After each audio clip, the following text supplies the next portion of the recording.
I'm Ethan. I'm 32 years old, and at my own family reunion, my father, in front of dozens of guests, raised a glass and called me a loser. Before I tell you about the moment his entire world came crashing down just minutes later, a moment that ended with his blood-curdling scream, let me know where you're watching from in the comments. It was the annual Matthews Family Father's Day reunion. An institution. Our sprawling Boston estate was buzzing, the air thick with the smell of catered barbecue and old money. To any outsider, we were the perfect American family. My father, Richard Matthews, was a real estate titan, a man who had built an empire from the ground up. He commanded respect, or at least he commanded fear. He moved through the party not like a host, but like a general reviewing his troops. My older brother, James, was his golden boy, his heir apparent, already a vice president in the company. He stood a little too close to my father, laughing a little too loud at his jokes. My younger sister, Sophia, was the quiet one, the artist, somehow managing to stay out of the line of fire, observing everything from a safe distance with a sketchbook in her hand. And then there was me, the disappointment, the investment strategist who went to New York instead of joining the family business. The son who, no matter what he achieved, was never quite good enough. This year, I thought, would be different. This year, I had a secret weapon. Parked out front, a machine of polished black steel and raw power, was a brand new Porsche 911 Turbo S. A $200,000 peace offering. A desperate, oversized bid for a single crumb of approval. Dinner was served on the patio overlooking the perfectly manicured lawns. The sun was setting, casting long shadows. My father stood, tapping his glass for attention. He gave his usual speech, praising James's latest deal, complimenting Sophia's recent art exhibit. He smiled, a big, practiced politician's smile. Then his eyes, cold and calculating, found mine across the table.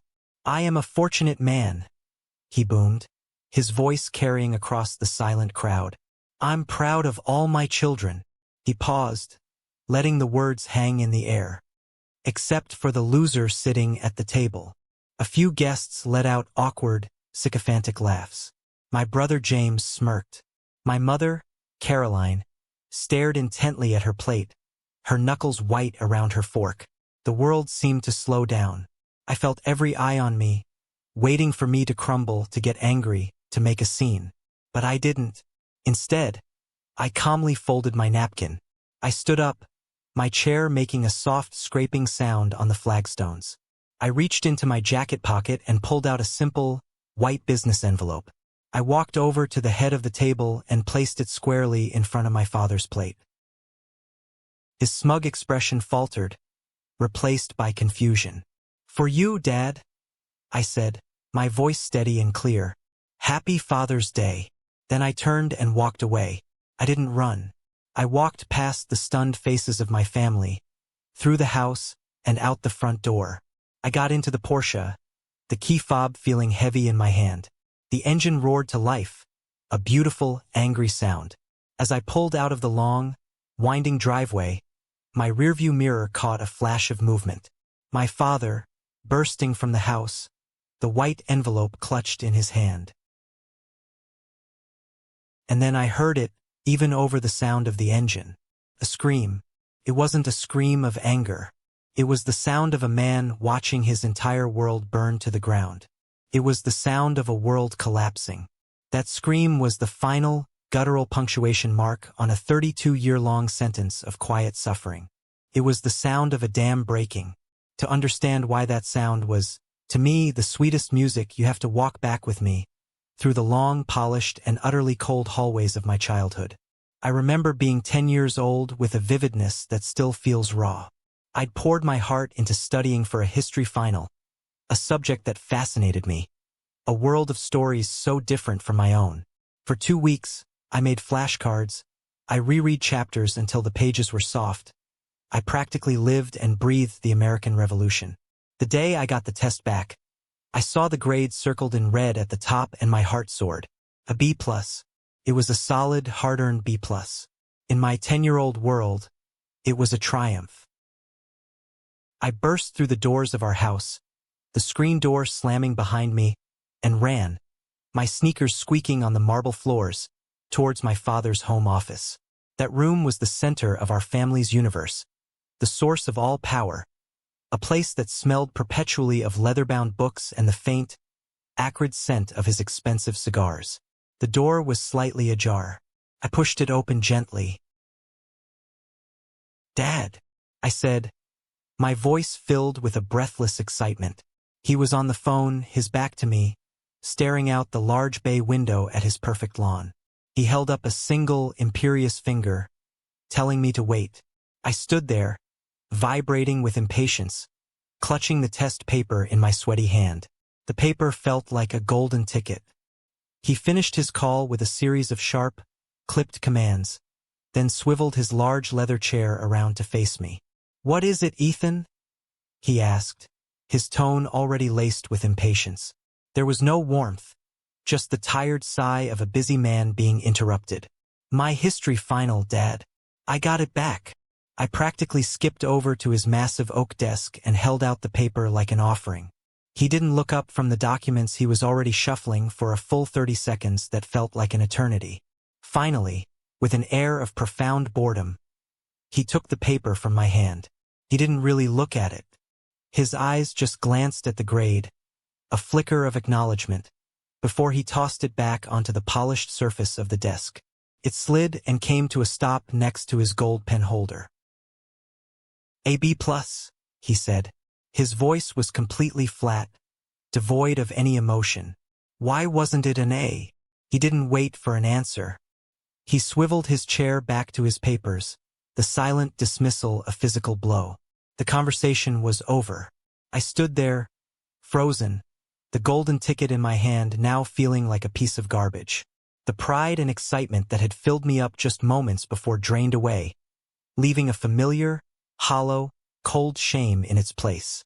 I learned the fundamental law of the Matthews house in that moment. Love was not a right, it was a reward for performance. And the only acceptable performance was perfection. Second place was just the first loser. James, my older brother, understood this currency. He was a master of the game. He played quarterback, he dated the head cheerleader, he got the A's, and he went to Wharton, our father's alma mater, without a second thought. He was a perfect reflection of Richard, a clone in a younger body, and for that he was showered with praise. I remember one dinner when James, then a junior in high school, mentioned he'd been named most likely to succeed in the yearbook. My father stood up, poured a glass of champagne, and made a toast to his heir. The same week, I had won a statewide mathematics competition. When I mentioned it, my father just grunted and said, "Don't let it go to your head. No one likes a show-off." Sophia, my sister, found her own way to survive. She retreated into her art, her silence a shield. She was quiet, observant, and she made herself so small that my father often forgot she was even there. It was a brilliant strategy. But I stupidly kept trying to win. I thought if I just achieved enough, if I became undeniably successful on my own terms, he would have no choice but to respect me. I graduated summa cum laude from Cornell.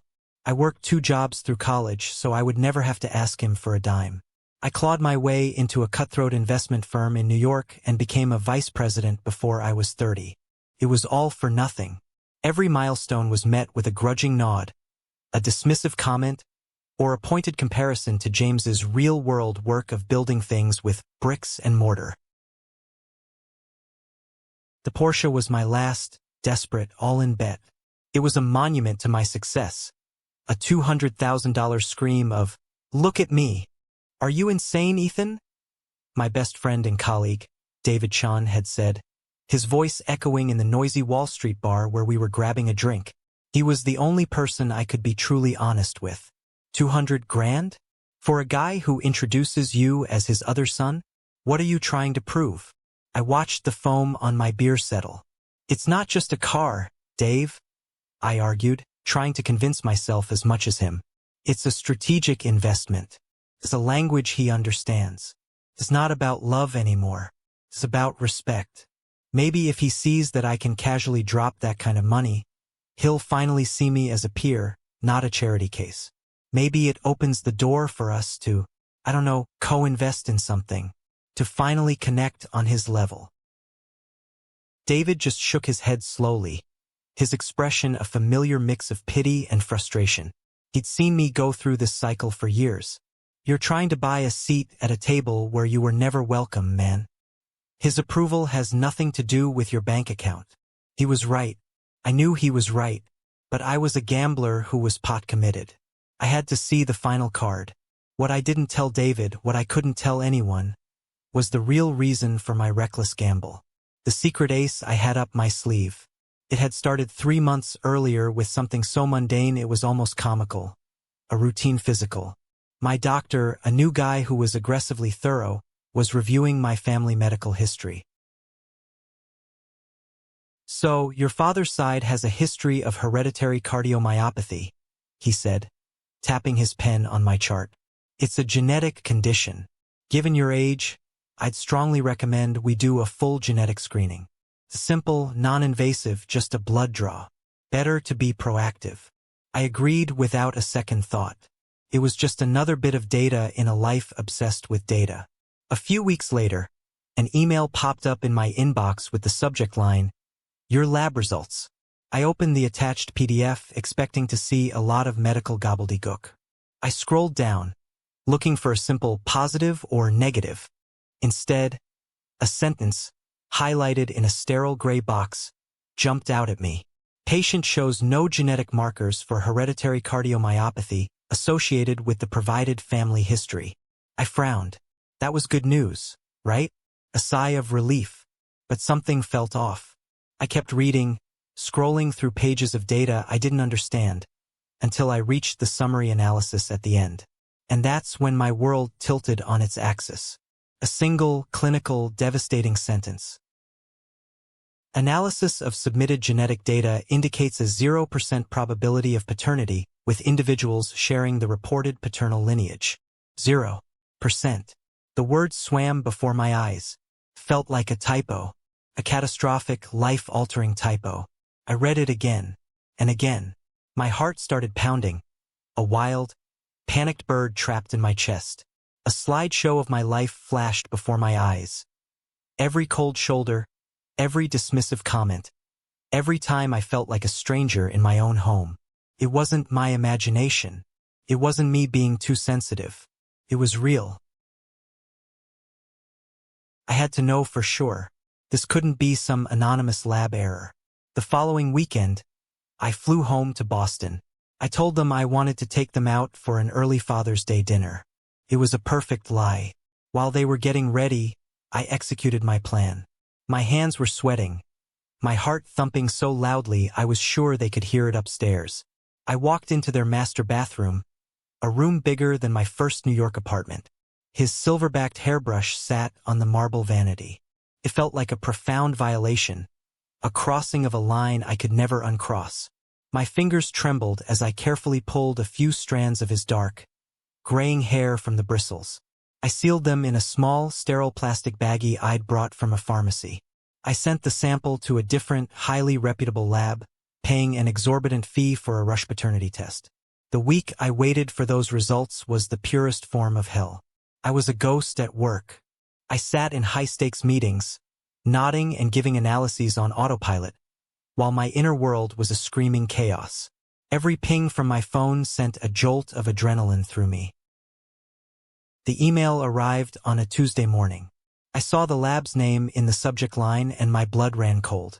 I walked into my office, shut the door, and stood there for a full minute, just staring at the screen before I could bring myself to click it open. There it was, a legal document, scientific, impersonal, undeniable. The alleged father, Richard Matthews, is excluded as the biological father of the child, Ethan Matthews. The probability of paternity is 0%. I sank into my chair. I didn't feel anger. I didn't feel sadness.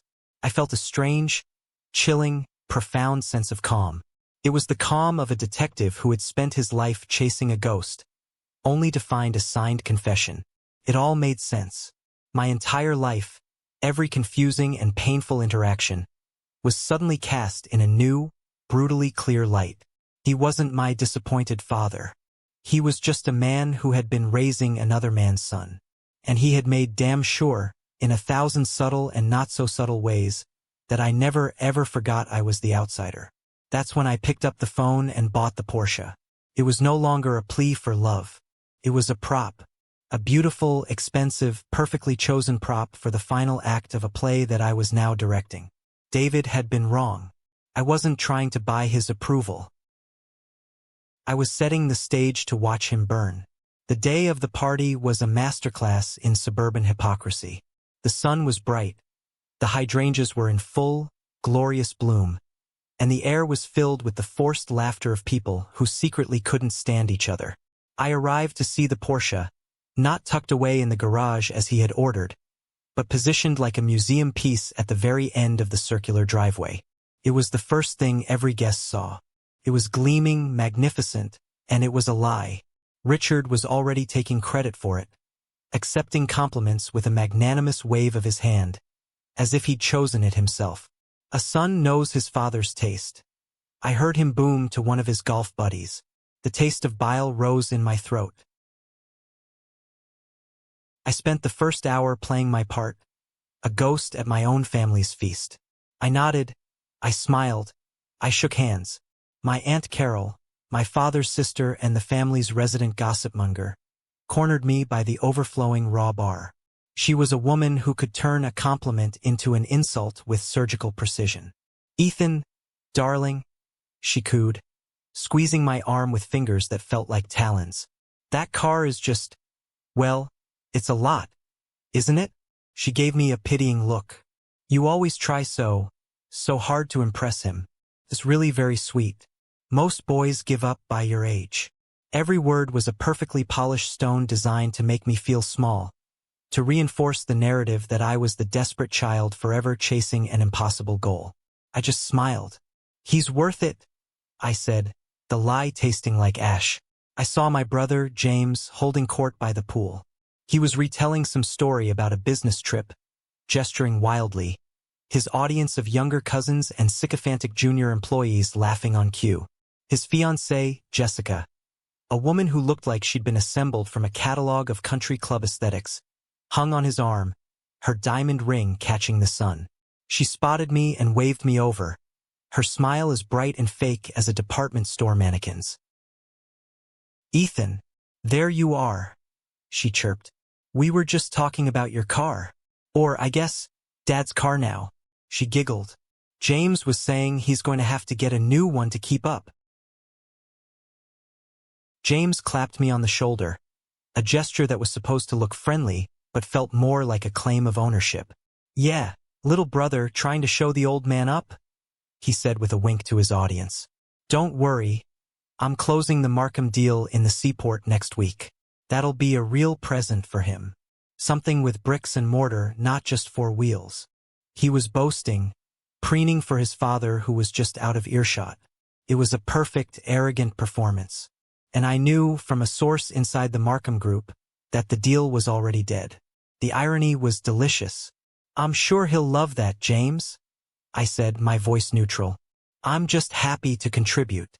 I extricated myself and went looking for the only person in this whole charade I could stand. My sister, Sophia.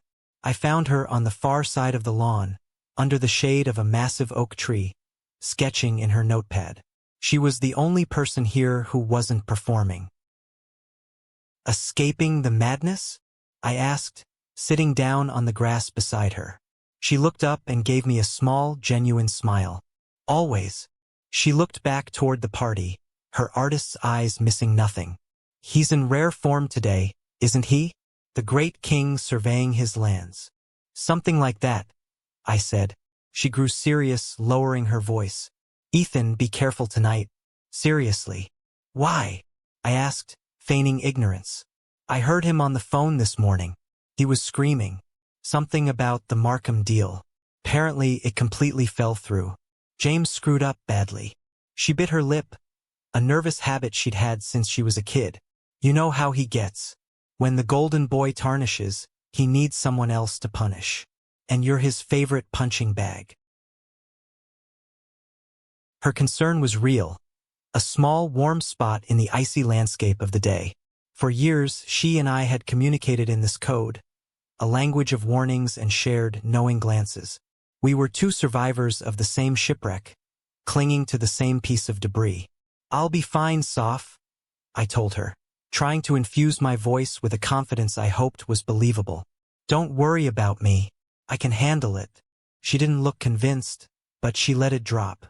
"Okay, just stay out of his way." But I had no intention of staying out of his way. As I walked back toward the patio, the sun beginning its slow descent, I felt a strange sense of purpose. All the players were in place. The stage was set. Everyone was playing their part in this grand illusion of the perfect, powerful family. And I was the one holding the pin that was about to pop the whole glittering bubble. Just before we were called to dinner, James cornered me near the grand French doors leading to the patio. The earlier bravado was gone. His face was pale, his eyes darting nervously towards our father.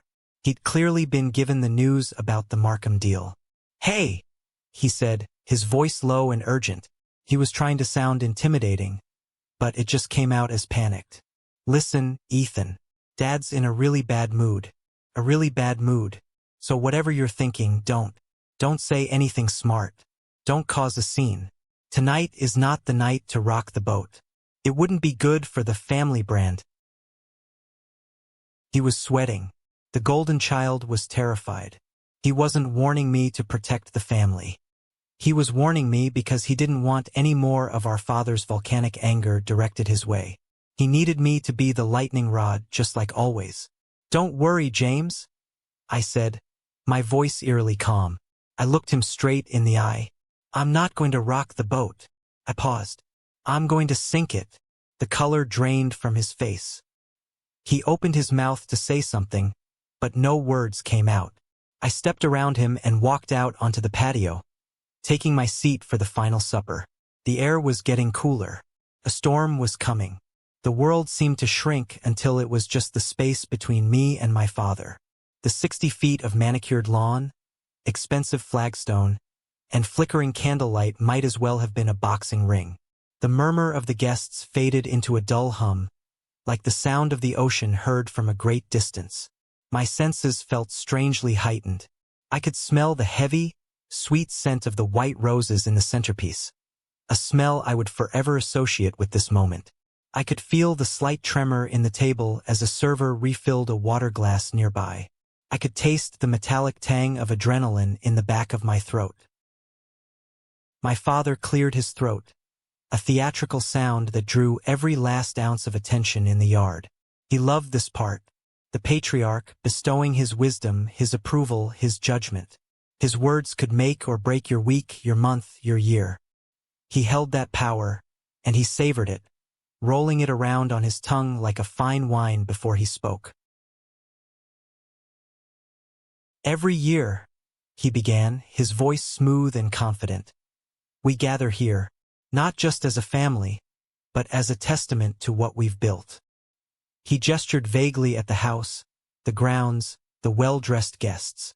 It was a gesture of ownership, of utter and complete control. "We've built this through hard work, through dedication, and through loyalty." The word loyalty was aimed, like a dart, across the table. His eyes swept the table, a king reviewing his court.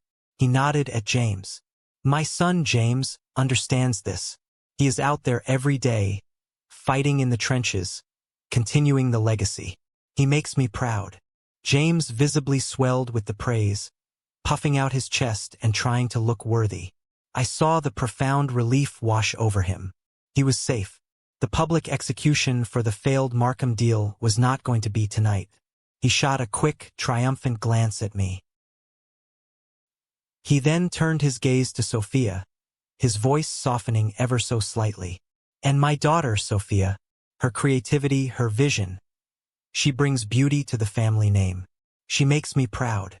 Sophia gave a small, tight smile that didn't reach her eyes and looked down at her lap, her standard defense mechanism. She was dismissed, but safely.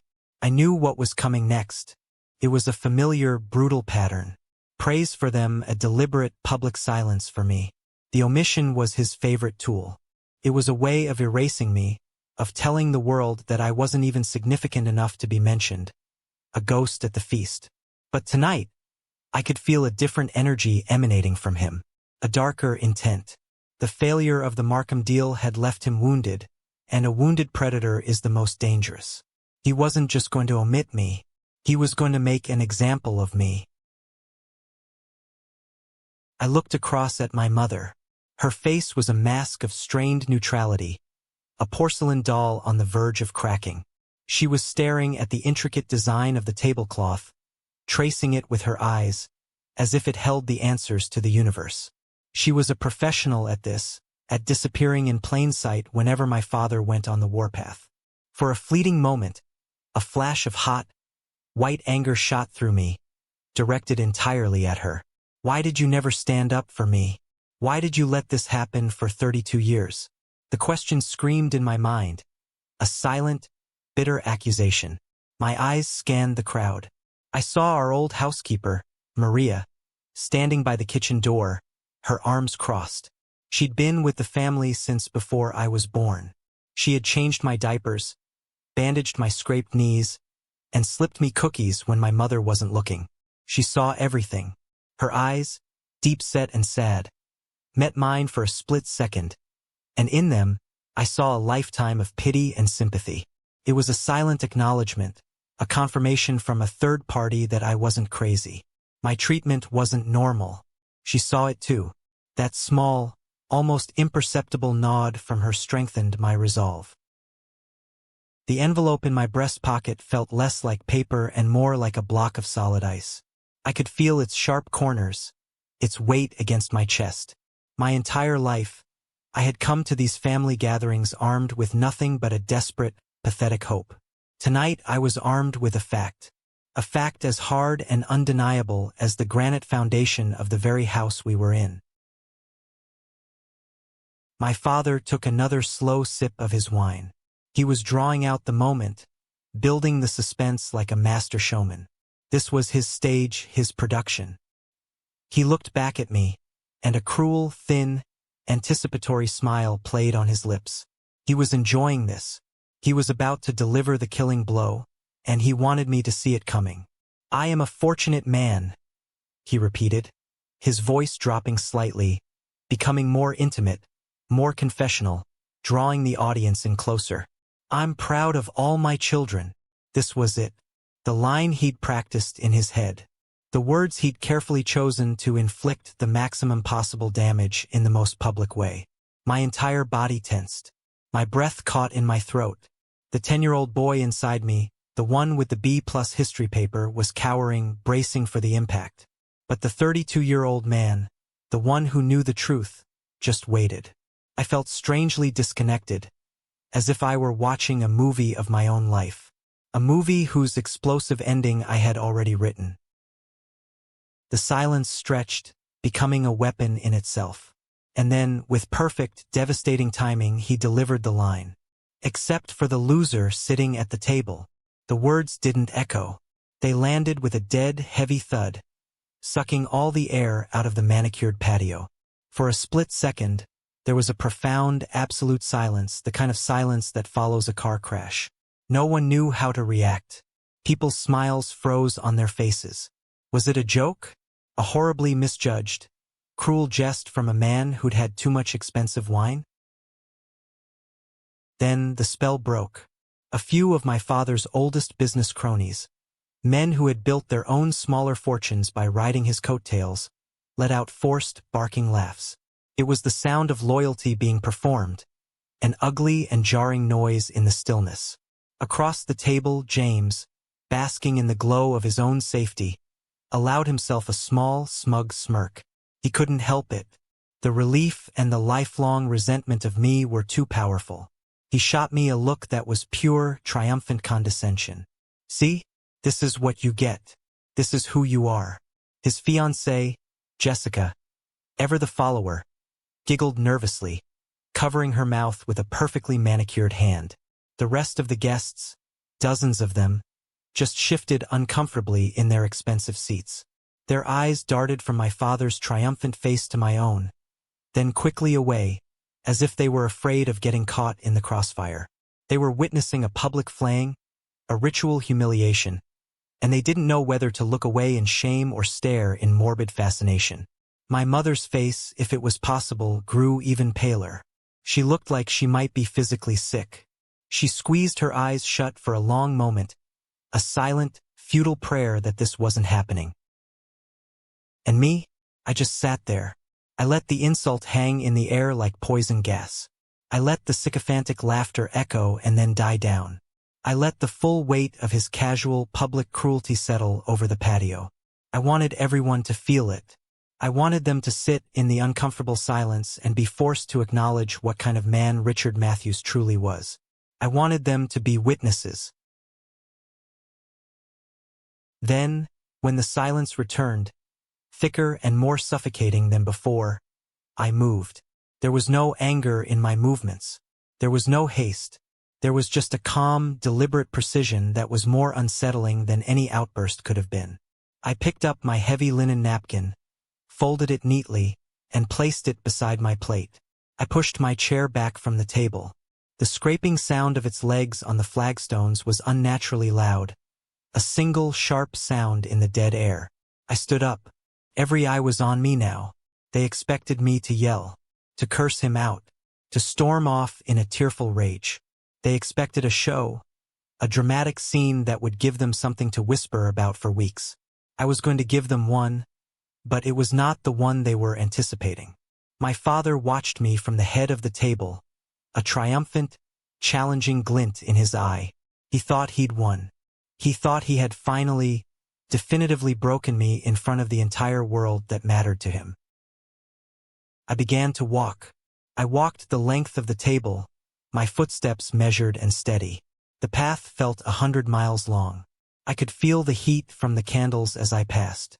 I could see the shocked, confused, and pitying faces of my extended family turning to follow my progress. I stopped directly beside my father's chair, so close I could smell the expensive wine on his breath and the faint, lingering scent of his cigar.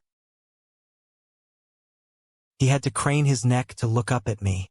His expression was a perfect mask of arrogance and annoyance. "Do you have something to say, Ethan?" he challenged, his voice dripping with condescension, daring me to start a fight he knew he would win. I didn't answer him with words. I reached into the breast pocket of my jacket. My fingers closed around the crisp, white business envelope. It felt cool and solid against my skin. I pulled it out. In the flickering candlelight, it looked so innocent, so mundane. I held it out. He stared at it, his brow furrowed in confusion. What was this? A letter? A card? I didn't say a word. I simply leaned forward and placed the envelope on the table, right next to his half-empty wine glass. It landed with a soft, definitive sound that seemed to echo in the profound silence. "For you, Dad," I said. My voice was quiet, but it cut through the dead air like a knife. It was perfectly steady. "Happy Father's Day." His eyes narrowed. He looked from the plain white envelope to my face and back again, searching for a sign, a clue to this bizarre behavior. He found none. My face was a blank slate, an unreadable mask of calm. And then I turned my back on him. I turned my back on all of them. I walked away from the table, away from the silent, staring guests, away from the family that was never really mine. I walked through the grand French doors, into the house that had always felt more like a museum than a home. My footsteps clicked, sharp and clear, on the black and white marble floors of the grand foyer. I didn't look back, not once. I walked straight out the heavy oak front door and into the cool night air. The Porsche was waiting for me, a sleek black shadow under the moonlight, a promise of escape. The valet, a young kid who looked utterly startled to see me, scrambled to open the driver's side door. I gave him a curt nod and slid into the seat. The rich smell of new leather filled my senses. I put the key in the ignition and twisted. The engine exploded to life, a deep, throaty, angry growl that shattered the night's oppressive silence. It was the sound of shackles breaking. It was the sound of freedom. I put the car in gear and started to pull away, the tires crunching softly on the gravel of the circular driveway.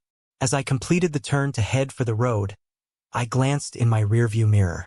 It was a reflex, and what I saw would be burned into my memory for the rest of my life.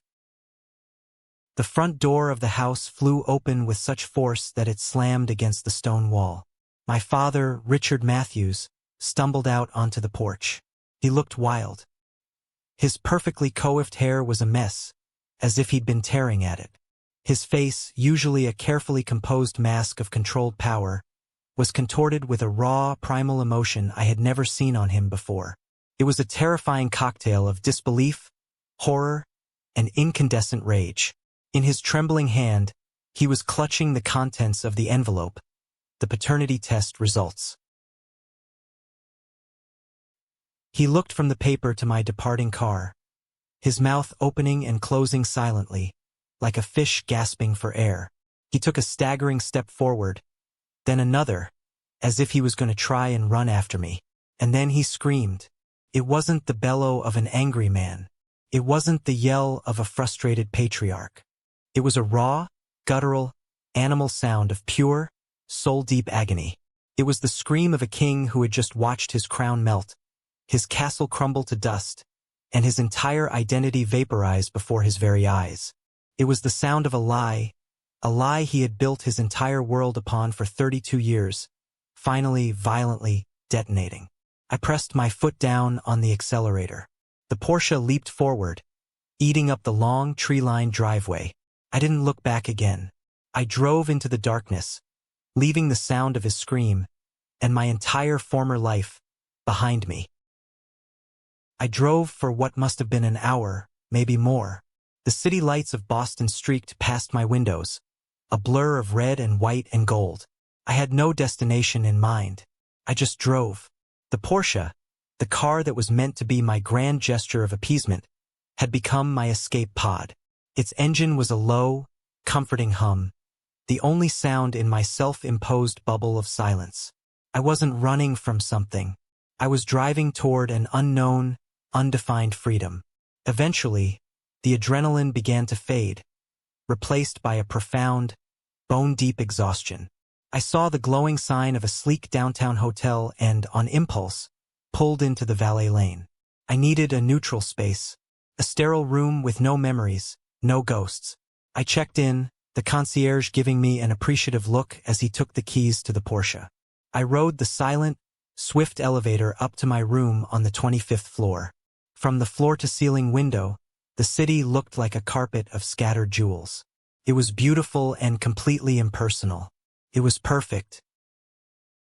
After a long, hot shower where I just stood under the water, letting the events of the night wash over and off me, I picked up my phone. I had turned it off the moment I got in the car. I knew what was waiting for me. I took a deep breath and powered it on. It was like opening a floodgate. The screen lit up, vibrating violently in my hand as a torrent of notifications poured in. A digital tidal wave of the chaos I had unleashed. 27 missed calls. 42 text messages. A morbid curiosity got the better of me. I scrolled through the log. An endless list of names. Richard. James. Richard. James. Aunt Carol. James. Richard. Richard. Richard. It was a symphony of panic. I decided to listen to just one voicemail from each of my primary tormentors. A final taste of the poison before I cut it out for good. First, James. I hit play. His voice, usually so smug and controlled, was a high-pitched shriek of pure panic and fury. Ethan, you son of a bitch. What did you do? What the hell did you do? You have humiliated this family. You are finished. Do you hear me? You are legally, financially, finished. I'll sue you for slander, defamation. I'll sue you. Call me back. You coward. Call me back now. It was the desperate sound of a man whose golden inheritance had just been thrown into question. He wasn't angry about the family's honor. He was terrified for his wallet. Next, Richard. I had to take another breath before I could press play. His voice was unrecognizable. It wasn't the controlled roar of the patriarch. It was ragged, broken, laced with a terrifying, sputtering venom. "You little bastard," he rasped, his voice cracking. "You ungrateful parasite. After everything I did for you, everything I gave you, a roof over your head, my name, you think this is funny?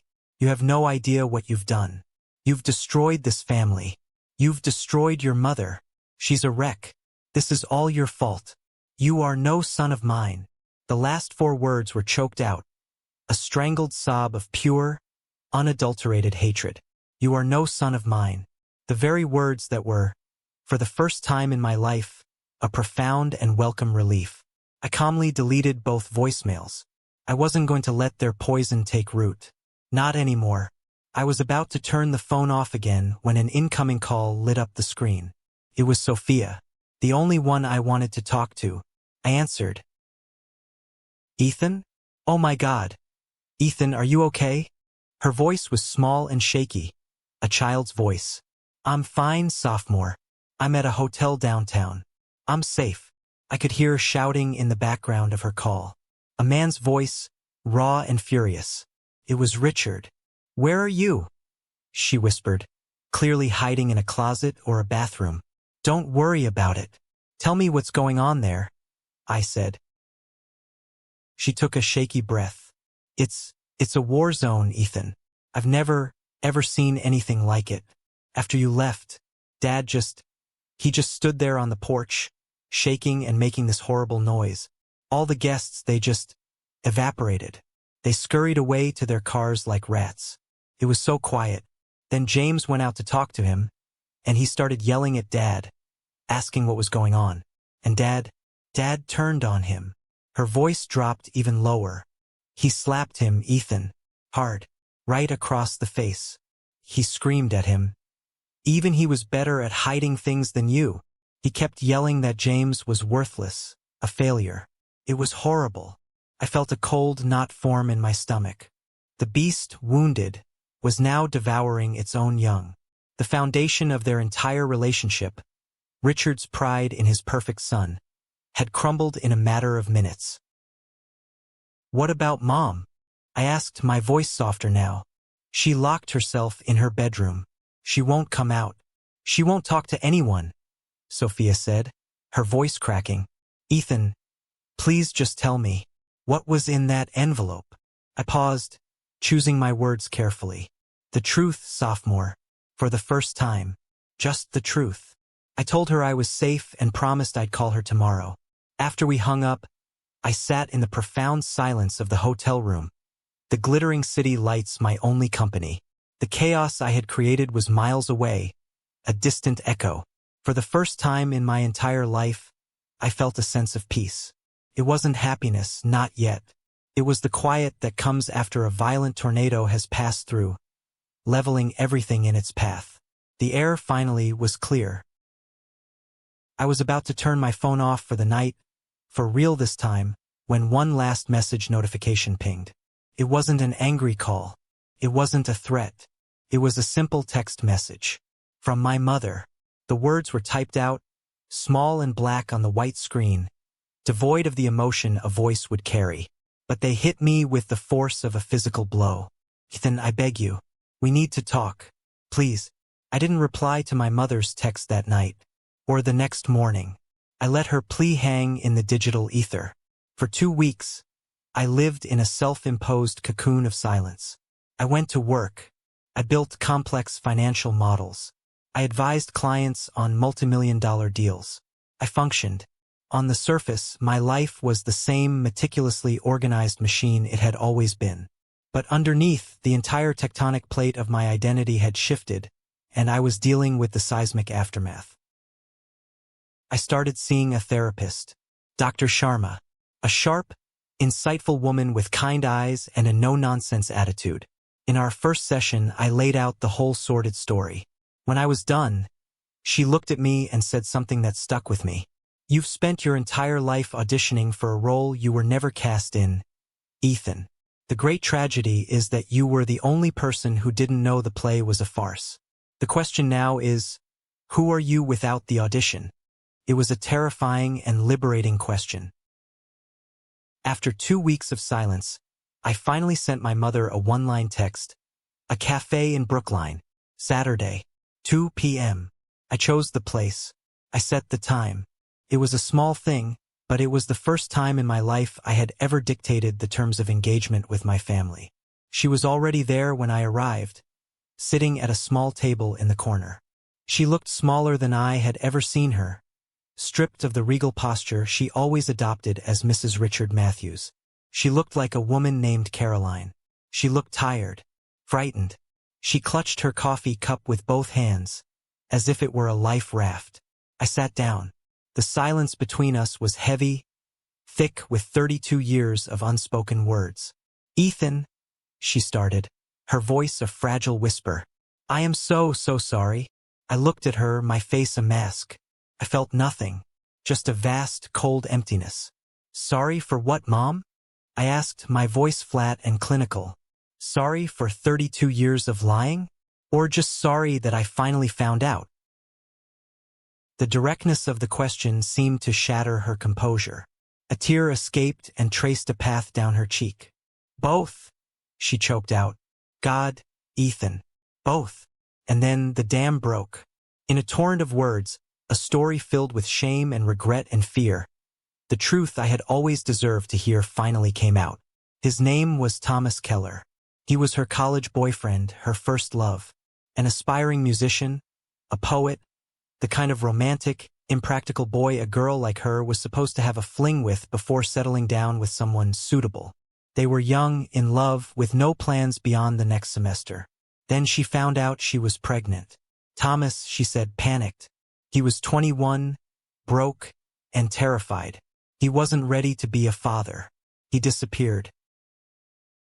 And right at that moment, Richard Matthews, a fiercely ambitious, ruthlessly determined young businessman who had been pursuing her for months, saw his opening.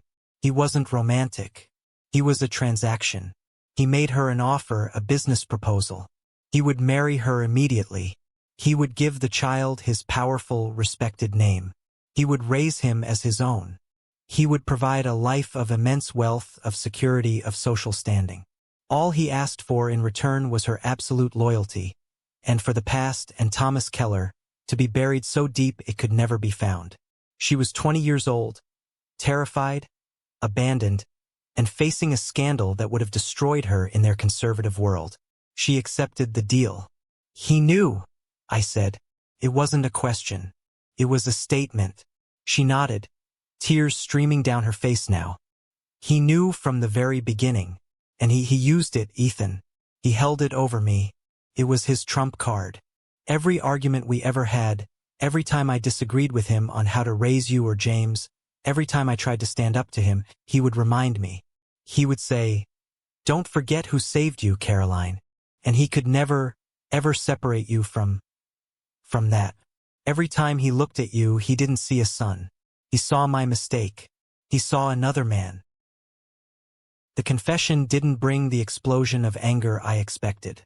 It just brought a profound, weary sadness. She wasn't a monster. She was a victim just like me, caught in the same gilded cage. Our relationship was a ruin, but for the first time it was a ruin built on a foundation of truth. We could, perhaps, build something new there. The next step was harder. I asked my mother for his name. With her help, I found Thomas Keller. He was a tenured music professor at a small liberal arts college in Vermont. I wrote him a letter. I typed it, edited it a dozen times. It was simple, direct, and clinical. I laid out the facts. I told him my name, my birth date, and my mother's name. I made no demands. I just stated that I believed he was my biological father and that I was open to communication. A week later, my phone rang with a Vermont area code. His voice was hesitant, reedy, full of a scholarly shock. We agreed to meet. The first meeting was in a generic diner off a highway in Vermont, a place chosen for its anonymity. It was excruciatingly, painfully awkward. He looked older, of course, his hair gray and thin, but I could see a younger version of my own face staring back at me. We both had the same long fingers, the same shape of the eyes. We talked about the weather. about his job, about my work in finance, which seemed to mystify him. We danced around the 32-year-old elephant in the room for a full hour. He had a wife, he told me, a fellow professor, 2 teenage daughters. My existence was a grenade tossed into the peaceful landscape of his life, and he was terrified of the shrapnel. There was no movie moment hug. There was no instant, profound connection. We left with a stiff handshake and a vague, non-committal promise to maybe, possibly talk again sometime. It wasn't the warm, welcoming reunion I had secretly, foolishly, fantasized about. But it was real. It was a start. The final, crumbling pillar of my old life fell away about 4 months after the party. I got a call from a number I didn't recognize. It was Richard. His voice was different. The raw rage was gone, replaced by a strained, artificial politeness that was somehow more unnerving. He got straight to the point. His company, his empire, was trying to partner on a massive, legacy-defining real estate project with a hotshot developer named Markham. It was a smart city concept, requiring billions in financing and complex financial models that integrated technology investments. It was a deal that could save his firm's flagging reputation after a series of disastrously bad bets made by James. It was a deal that required my exact niche skill set. He didn't ask. He didn't apologize. He didn't even acknowledge the chasm between us. He commanded, "It is your duty, as a member of this family, to assist with this project. We need your expertise and your connections on Wall Street. I expect a full proposal on my desk by Monday." I let him finish his entire arrogant speech. I let the silence hang in the air for a long, delicious moment. "Mr. Matthews," I said, my voice perfectly calm, perfectly professional. "I'm looking at my client roster right now, and I don't see your name on it. My fiduciary duty is to my clients, not to the man who publicly and performatively called me a loser for his own amusement. I'm afraid I can't help you." I could hear his sharp, shocked intake of breath, the utter disbelief, the fury beginning to boil. Before he could unleash it, I said, "Goodbye," and I hung up the phone. Then I blocked his number. That was the real checkmate, not the DNA test, not taking back the Porsche. It was the calm, final, and absolute removal of myself from his board, from his game forever. Thanksgiving came. The thought of going to the estate was laughable. Instead, I drove to Sophia's new apartment in Cambridge. She'd moved out a month after the party, using the savings she'd confessed to me about.